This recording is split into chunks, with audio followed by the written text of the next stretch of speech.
का स्वागत करता हूँ जारेडा क्लासेज के इस यूट्यूब चैनल पर। जैसा कि आपको पता है, जारेडा क्लासेज ऑफलाइन और ऑफलाइन दोनों पर जो है वो क्लासें लेकर आ रही है। देखिए, जारेडा क्लासेज के इस यूट्यूब चैनल पर मैं पॉलिटी की चर्चा कर रहा था और पॉलिटी में एक टॉपिक अपना चल रहा था मित्रों।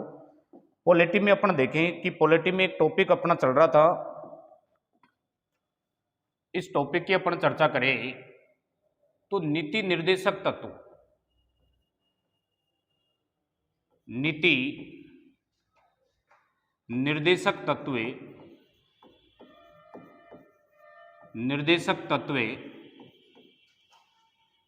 जिनको कई जगह पर शॉर्ट में डीपीएसपी लिखा हुआ है।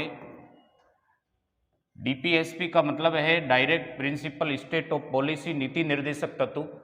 इसकी अपन चर्चा कर चुके हैं और नीति निर्देशक तत्व में कुछ अनुच्छेद मैं ले चुका हूं। जैसे आपको ये पता होगा, जैसा कि मैं यहां बता देता हूं आपको कि नीति निर्देशक जो तत्व हैं, ये नीति निर्देशक तत्व भारतीय संविधान के भाग 4 में, भारतीय संविधान के भाग 4 में अनुच्छेद 36 से 51 तक जो है वो नीति निर्देशक तत्व की अपन चर्चा कर रहे थे, जिसमें कुछ अनुच्छेद जैसे अनुच्छेद 36, अनुच्छेद 37 और अनुच्छेद 38 यहां तक मैं चर्चा कर चुका हूं। ये तीनों अनुच्छेद मैं पढ़ा चुका हूं इससे पहले वाली जो वीडियो है उसमें।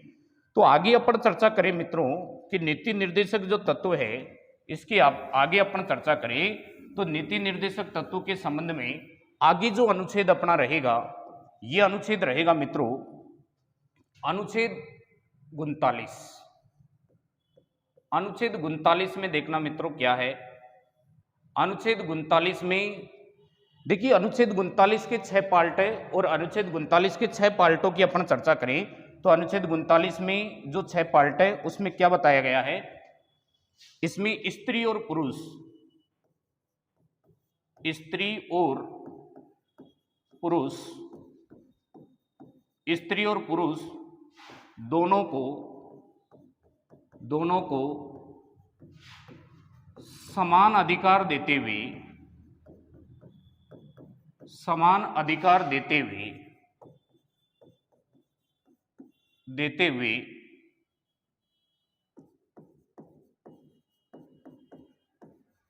समानता की बात कही है, जिसमें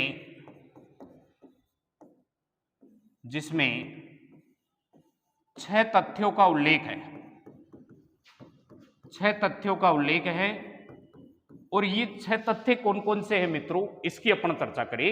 देखना एक मिनट वापिस, अनुच्छेद 39 की अपन चर्चा कर रहे हैं और अनुच्छेद 39 में स्त्री और पुरुषों को समान अधिकार दिया गया है कि स्त्री और पुरुषों में किसी भी प्रकार से कोई भेदभाव नहीं किया जाएगा। उन दोनों को समान रूप से मानते हुए उनमें 6 तथ्यों को समान रूप से वितरण करने की बात कही गई है। अब ये 6 तथ्य कौन कौन से हैं इसकी अपन चर्चा करें तो देखना मित्रों, ये 6 तथ्य कौन कौन से हैं इसकी अपन चर्चा कर लेते हैं। तो ये 6 तथ्य जो है, एक तो अनुच्छेद 39 ए, या इसको अपन ये कह सकते हैं अनुच्छेद 39 वन। अनुच्छेद 39 वन में क्या कहा गया है, अनुच्छेद 39 वन की अपन बात कहें तो अनुच्छेद 39 वन में कहा है निःशुल्क राज्य का ये दायित्व है कि स्त्री और पुरुषों को निःशुल्क कानूनी सहायता उपलब्ध करवाएगा।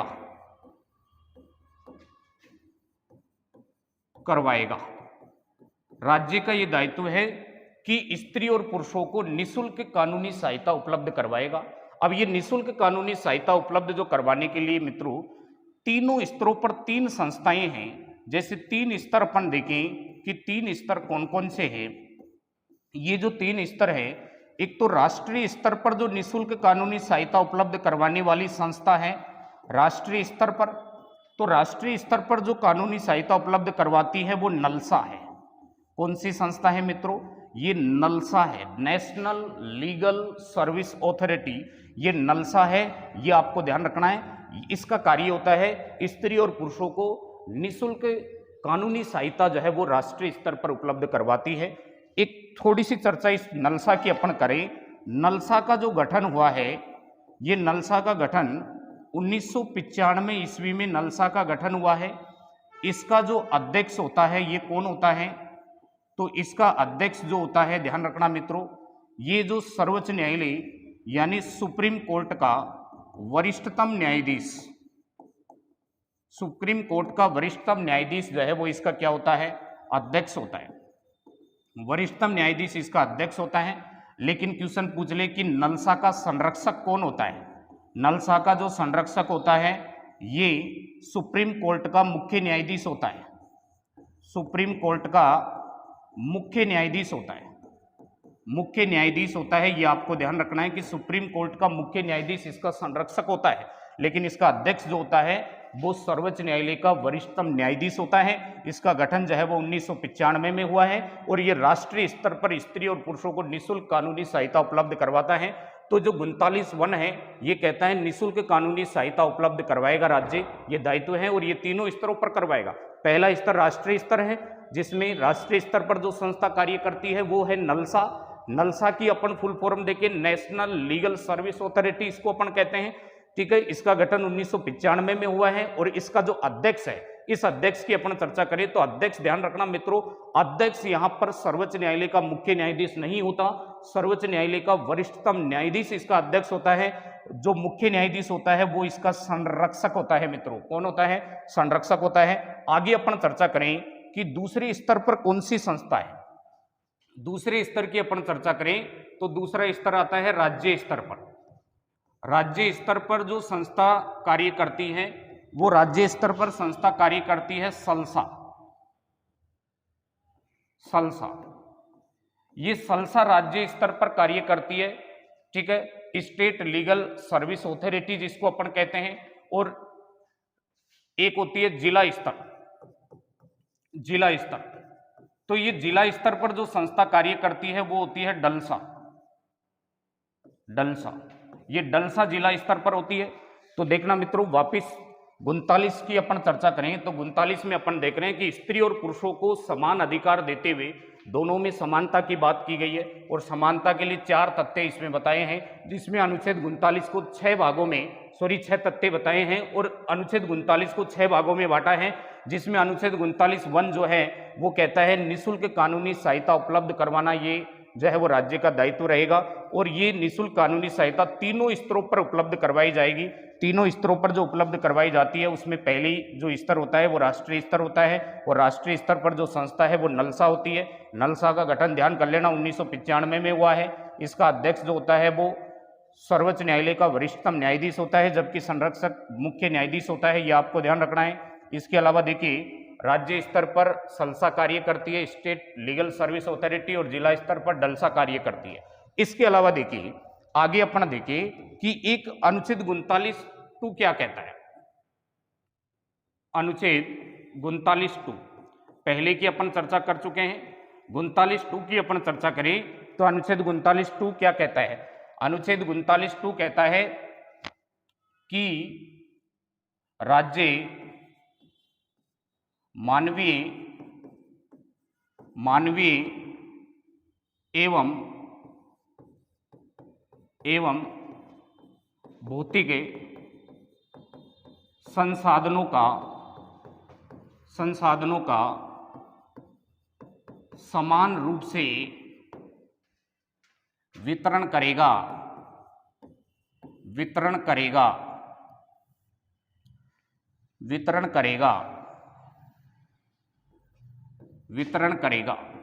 तो ध्यान रखना, 39(2) क्या कहता है कि राज्य जो मानवीय और भौतिक संसाधन होता है उनका स्त्री और पुरुषों में समान रूप से क्या करेगा, वितरण करेगा। ये आपको ध्यान रखना है। तो मानवीय एवं भौतिक संसाधनों का समान रूप से वितरण है मित्रों, 39(2) में है।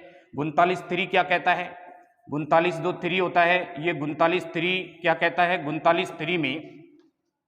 39(3) में कहा गया है कि संपत्ति के केंद्रीकरण पर, संपत्ति के केंद्रीयकरण पर रोक लगाई जाए। संपत्ति के केंद्रीकरण पर क्या लगाई जाए भाई, रोक लगाई जानी चाहिए कि संपत्ति का केंद्रीकरण जो है वो नहीं होना चाहिए, संपत्ति का जो है वो सार्वजनिकरण होना चाहिए, संपत्ति के केंद्रीकरण पर रोक जो है वो 39(3) में है। 39(4) क्या कहता है? 39(4) कहता है समान कार्यों के लिए समान कार्यों के लिए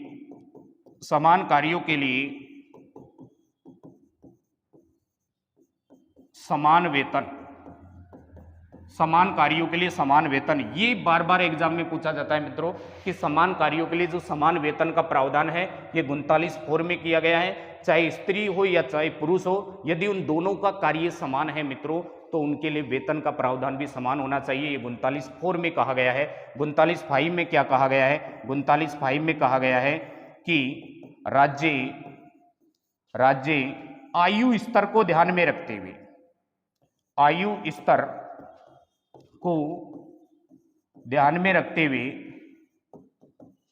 ध्यान में रखते हुए नीतियां बनाएगा।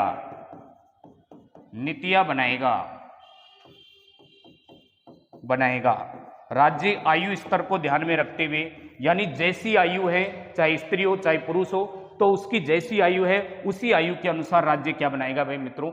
नीतियां बनाएगा। ये आपको ध्यान रखना है। तो ये 39(5) में है। इसके अलावा देखिए एक चीज यहां पर लिख देता हूं, 39(6) में क्या है?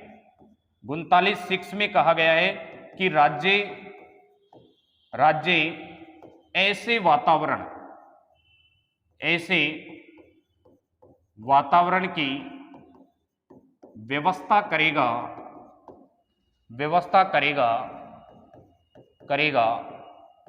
जिससे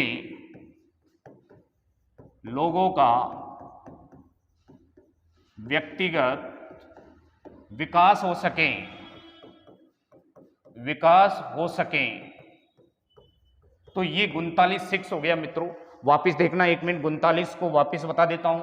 ये 39 की अपन बात कर रहे हैं कि स्त्री और पुरुषों में। देखिए मित्रों ये अनुच्छेद 39 नीति निर्देशक तत्वों में सबसे महत्वपूर्ण अनुच्छेद है। यदि अनुच्छेद 39 आपको कंठस्थ याद हो गया तो यहां से लगभग जो है वो 50% यदि क्वेश्चन पूछे जाते हैं नीति निर्देशक तत्वों में तो अनुच्छेद 39 से पूछे जाते हैं। अनुच्छेद 39 में जो 39 कहता है, 39 में केवल इतना लिखा हुआ है कि राज्य स्त्री और पुरुषों को समान अधिकार देते हुए उनमें जो है वो समान रूप से तथ्यों का वितरण करेगा। और ये तथ्य कितने हैं? ये 6 तथ्य बताए गए हैं। पहला है निःशुल्क कानूनी सहायता उपलब्ध करवाना, और इसको तीनों स्तरों पर उपलब्ध करवाएगा। एक तो राष्ट्रीय स्तर पर जो संस्था कार्य करेगी वो कौन सी है मित्रों? नलसा है। कौन सी संस्था है? नलसा है, जिसका गठन 1995 में हुआ है। इसका जो अध्यक्ष होता है, ध्यान कर लेना, सर्वोच्च न्यायालय का मुख्य न्यायाधीश नहीं होता, अध्यक्ष होता है वरिष्ठतम न्यायाधीश, जबकि इसका संरक्षक कौन होता है? मुख्य न्यायाधीश होता है मित्रों। इसके अलावा जो जिला स्तर पर कार्य करती है वो डलसा करती है, राज्य स्तर पर जो कार्य करती है वो सलसा संस्था कार्य करती है। ये आपको ध्यान रखना है। दूसरा जो तथ्य आ जाता है 39(2) में, वो कहता है कि राज्य मानवीय और भौतिक संसाधनों का समान रूप से क्या करेगा मित्रों?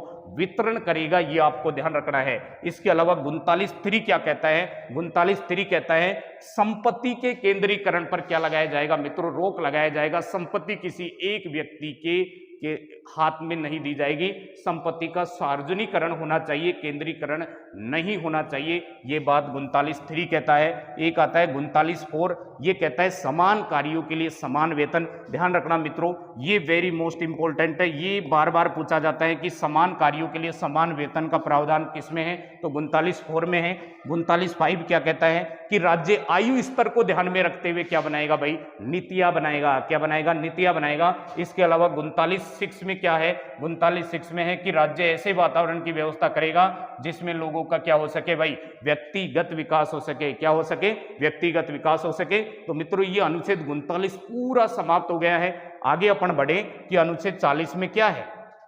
देखिए अनुच्छेद 40 को अपन देखें कि अनुच्छेद 40 में है क्या। अनुच्छेद 40 में देखना मित्रों, अनुच्छेद 40 में अपन देखें तो अनुच्छेद 40 में है क्या भाई?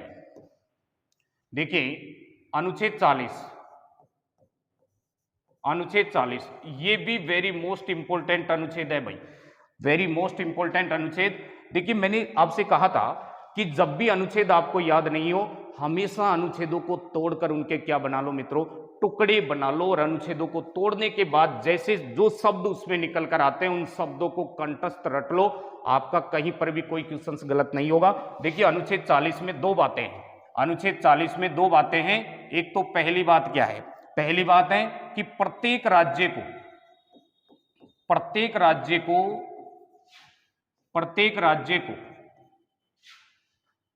पंचायती राज की स्थापना करने का क्या दिया है भाई, निर्देश दिया है। प्रत्येक राज्य को पंचायती राज की स्थापना करने का निर्देश दिया गया है, यह अनुच्छेद 40 में है मित्रों। अनुच्छेद 40 में एक और बात है, गांधी जी की ग्राम स्वराज योजना, गांधी जी की ग्राम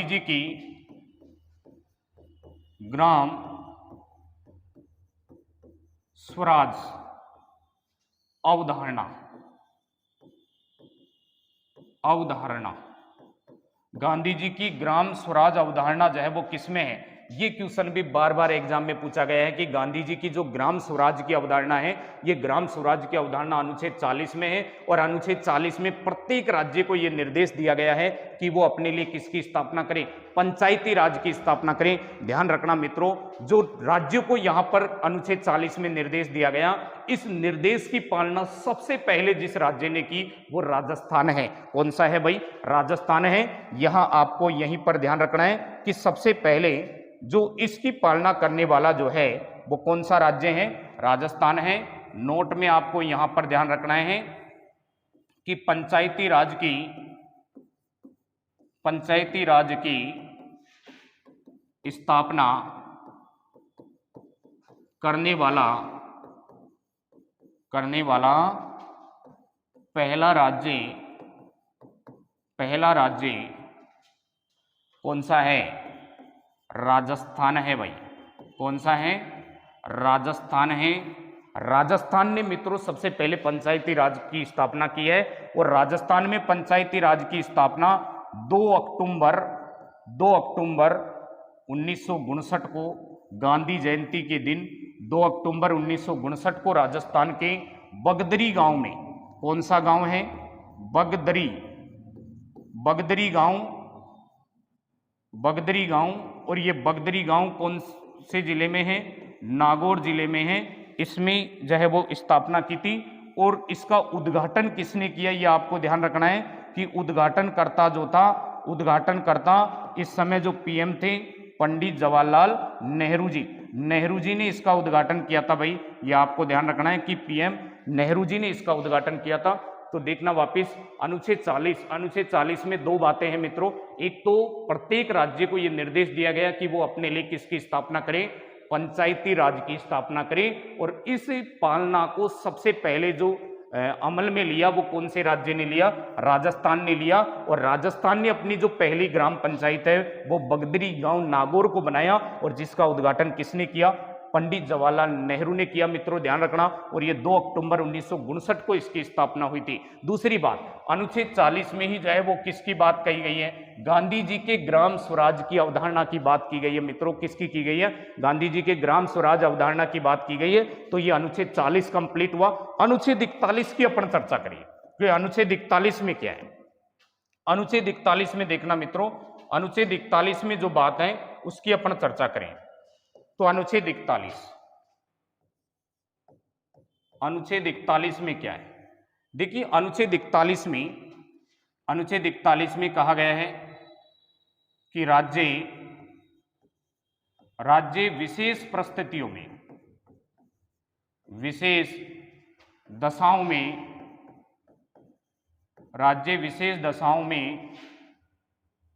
में जैसे राज्य विशेष दशाओं में जैसे बीमारी, व्यक्ति की बीमारी में, राज्य विशेष दशाओं में बीमारी और बुढ़ापा, बीमारी और बुढ़ापा में लोक सहायता, ये तीनों शब्द ध्यान रखना मित्रों। राज्य विशेष दशाओं में जैसे कौन कौन सी दशाएं हैं, एक तो बीमारी में और एक बुढ़ापा में, एक तो लोक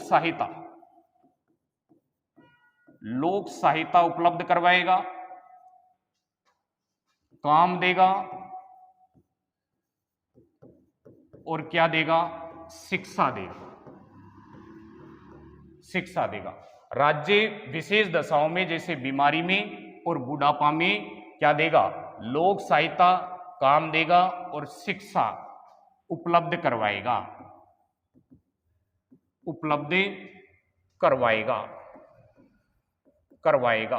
ये आपको ध्यान रखना है कि अनुच्छेद 41 जो है वो अनुच्छेद 41 में कहा गया है कि राज्य विशेष दशाओं में, जैसे विशेष दशाएं कौन सी हो सकती है व्यक्ति की, बुढ़ापे में और बीमारी में लोक सहायता देगा। ये तीनों शब्द पूछे गए हैं एग्जाम में। निम्न में से कौन सा शब्द अनुच्छेद 41 में नहीं है, तो लोक सहायता है, काम देगा और शिक्षा उपलब्ध करवाएगा, ये तीनों शब्द है। अनुच्छेद 42 की अपन चर्चा करें कि अनुच्छेद 42 में क्या है, तो अनुच्छेद 42 में देखना मित्रों, अनुच्छेद 42 की अपन चर्चा करें तो अनुच्छेद 42 में क्या है, देखिए अनुच्छेद 42 में है कि काम की न्याय संगत दशाएं,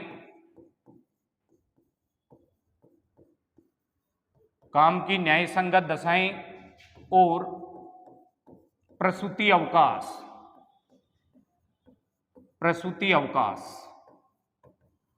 ये दो बातें इसमें हैं। ये ध्यान रखना, प्रसूति अवकाश का उल्लेख अनुच्छेद 42 में है और काम की जो न्याय संगत दशाएं हैं ये भी किस में है भाई, ये भी 42 में है। तो काम की न्याय संगत दशाएं और प्रसूति अवकाश, ध्यान रखना, यदि कोई भी सरकारी दफ्तर में कार्य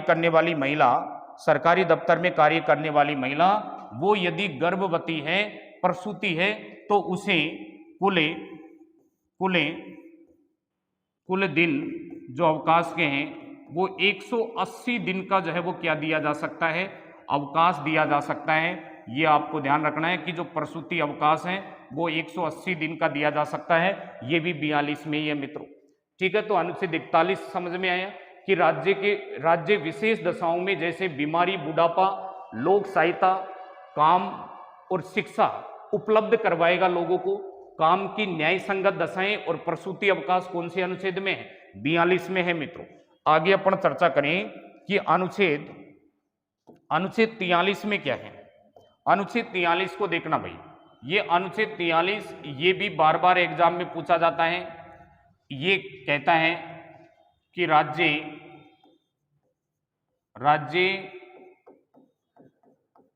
लोगों के लिए मजदूरी की व्यवस्था करेगा,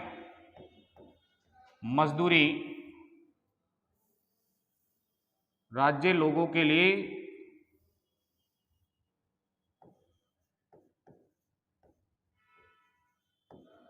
मजदूरी की व्यवस्था करेगा।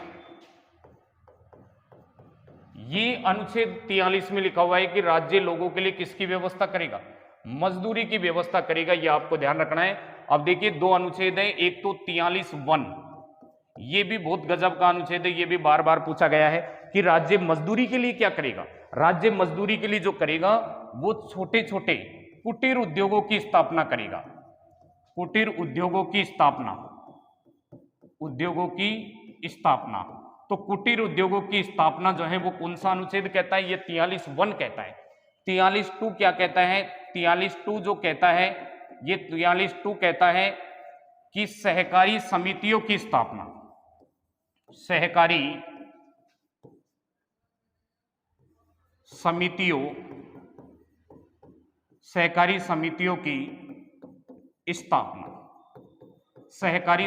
की स्थापना। तो ध्यान रखना अनुच्छेद 43 ये भी वेरी मोस्ट इंपोर्टेंट है। अनुच्छेद 43 कहता है कि राज्य लोगों को मजदूरी की व्यवस्था देगा। मजदूरी के लिए क्या करेगा, 43(1) जोड़ा और 43(1) में किसकी स्थापना कर दी, ये कुटीर उद्योगों की स्थापना कर दी। कुटीर उद्योग का मतलब होता है छोटे छोटे उद्योग स्थापित करवाएगा राज्य, और सहकारी समितियों की क्या करेगा, स्थापना करेगा। ये 43(1) और 43(2) हो गया। एक अनुच्छेद वेरी मोस्ट इंपोर्टेंट जो अभी हाल ही में जो है वो एग्जाम में पूछ लिया गया है, अब वो अनुच्छेद कौन सा है इसकी अपन चर्चा करें तो अभी हाल ही में जो अनुच्छेद पूछा गया है वो पूछा गया है अनुच्छेद 44। अनुच्छेद 44 में कहा है समान नागरिक संहिता, समान नागरिक संहिता। ये समान नागरिक संहिता की बात जो है वो अनुच्छेद 44 करता है। समान नागरिक संहिता का मतलब क्या है? ये समान नागरिक संहिता जो देखी जाती है, जैसे लगाकर आपको ध्यान रखना है, गोवा जो राज्य है, ये गोवा राज्य में समान नागरिक संहिता देखी जाती है। ये आपको ध्यान रखना है मित्रों। समान नागरिक संहिता का मतलब होता है एक राष्ट्र, एक देश और एक धर्म की जो भावना होती है वो समान नागरिक संहिता की कहलाती है। और समान नागरिक संहिता जो है वो कौन से राज्य में देखी जाती है? गोवा में इसको देखा जाता है। ये आपको ध्यान रखना है। ये अभी हाल ही में रीट में पूछ लिया गया है कि समान नागरिक संहिता का उल्लेख कौन से अनुच्छेद में है? 44 में है। मजदूरी की व्यवस्था का उल्लेख किसमें है? ये मजदूरी की व्यवस्था 43 में है। और मजदूरी के लिए दो अनुच्छेद इसमें जोड़े, एक तो 43(1) और एक 43(2). 43(1) जो है वो कुटीर उद्योगों की स्थापना है। 43(2) जो है वो कहता है सहकारी समितियों की स्थापना। 44 में है समान नागरिक संहिता। ये बार बार एग्जाम में पूछा गया है 44 में समान नागरिक संहिता। एक अनुच्छेद और है जिसको अपन देखें, अनुच्छेद 45। अनुच्छेद 45 क्या कहता है? अनुच्छेद 45 कहता है कि 6 से 14 वर्ष के बच्चों के लिए, 6 से 14 वर्ष के बच्चों के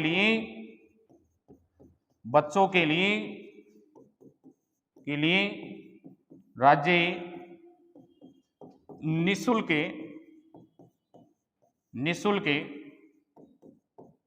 अनिवार्य शिक्षा की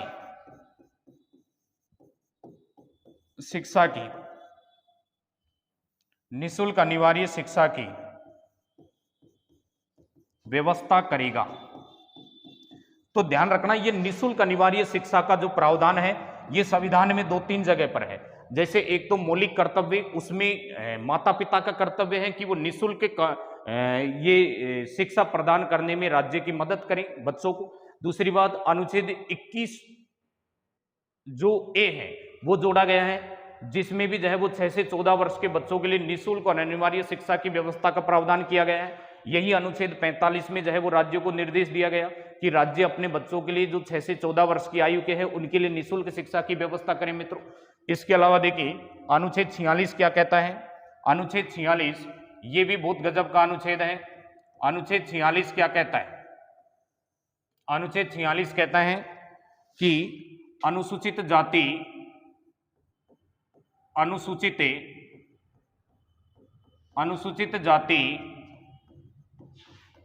या जनजाति, अनुसूचित जाति या जनजाति जिसको अपन कह सकते हैं SC ST के लिए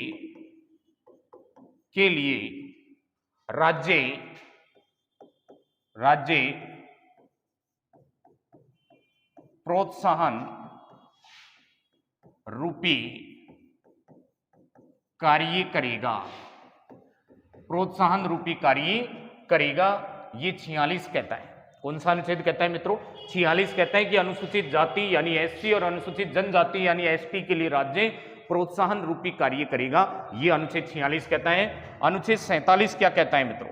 अनुच्छेद 47 की अपन चर्चा करें तो अनुच्छेद जो 47 है ये भी एग्जाम में पूछ लिया गया है कि पोषण स्तर को सुधारने के लिए, पोषण स्तर को सुधारने के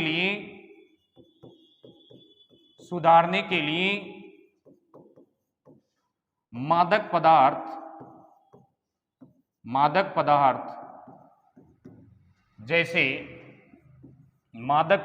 जैसे अफीम,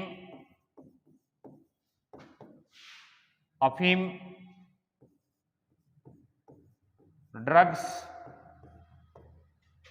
तंबाकू, शराब आदि पर क्या करेगा? प्रतिबंध लगाएगा।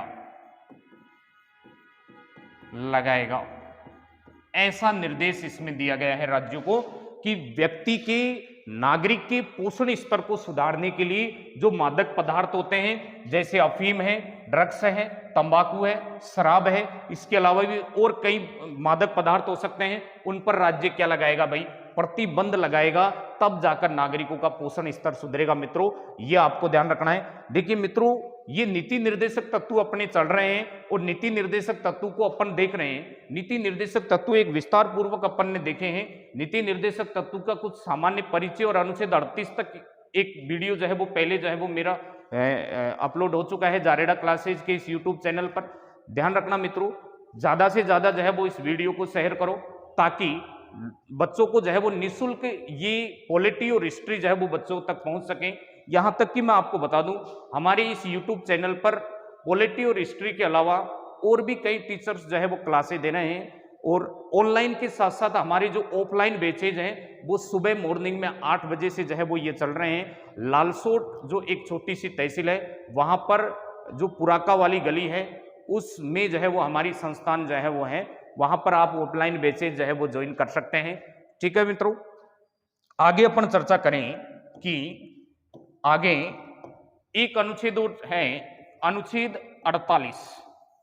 ये अनुच्छेद 48 और अनुच्छेद 48A ये दोनों में बार बार क्वेश्चन पूछा गया है और दोनों में कंफ्यूजन रहती है। अनुच्छेद 48 में दो बातें हैं, एक तो कृषि और पशुपालन, कृषि व पशुपालन, कृषि और पशुपालन को आधुनिक रूप प्रदान करना ये राज्य का दायित्व है। आधुनिक या तकनीकी रूप प्रदान करना ये अनुच्छेद 48 में पहली बात है। अनुच्छेद 48 में ही दूसरी बात क्या है, गो हत्या पर प्रतिबंध कि राज्य का दायित्व है कि वो गो हत्या पर प्रतिबंध लगाए। अब देखिए इस गो हत्या पर प्रतिबंध को कई बच्चे अनुच्छेद 48A में करते हैं क्योंकि अनुच्छेद 48 में है वन और वन्य जीवों का संरक्षण। अब यहां पर वन्य जीव गो को समझ लेते हैं, गो यानी गाय, गाय को जो हत्या का प्रतिबंध लगाया गया है वो 48 में कहा गया है। मित्रों ये आपको ध्यान रखना है। एक अनुच्छेद और आता है, ये अनुच्छेद अपन देखें कि अनुच्छेद कौन सा है, ये अनुच्छेद है अनुच्छेद 48A। ये भी बार बार एग्जाम में आता है 48A। ये क्या कहता है, अनुच्छेद 48A कहता है कि वन व वन्य जीवों का संरक्षण, वन और वन्य जीवों का क्या करें, संरक्षण करें। ये 48A में है मित्रों, ये ध्यान कर लेना। तो 48 में कृषि और पशुपालन को आधुनिक और तकनीकी रूप प्रदान करने की बात कही गई है, गो हत्या पर प्रतिबंध की बात कही गई है, 48A में वन और वन्य जीवों के संरक्षण की बात कही गई है। ये आपको ध्यान रखना है। देखिए एक अनुच्छेद और अपन ले लेते हैं इसमें कि अनुच्छेद 49 क्या कहता है। अनुच्छेद 49 की अपन चर्चा करें तो अनुच्छेद 49 जो है, अनुच्छेद 49, यह अनुच्छेद 49 क्या कहता है, अनुच्छेद 49 कहता है कि ऐतिहासिक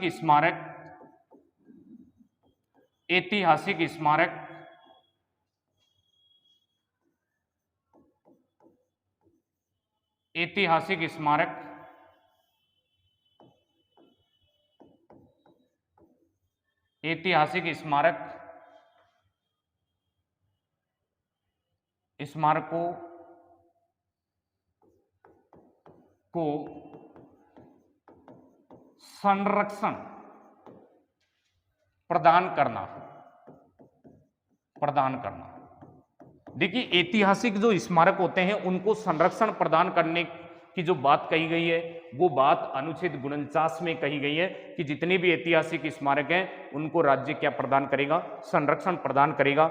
एक अनुच्छेद और अपन देख लेते हैं मित्रों, अनुच्छेद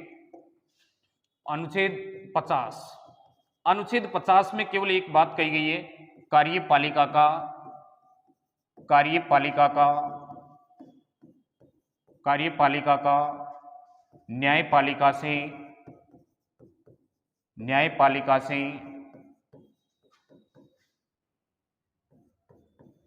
पृथक्करण, न्यायपालिका से पृथक्करण,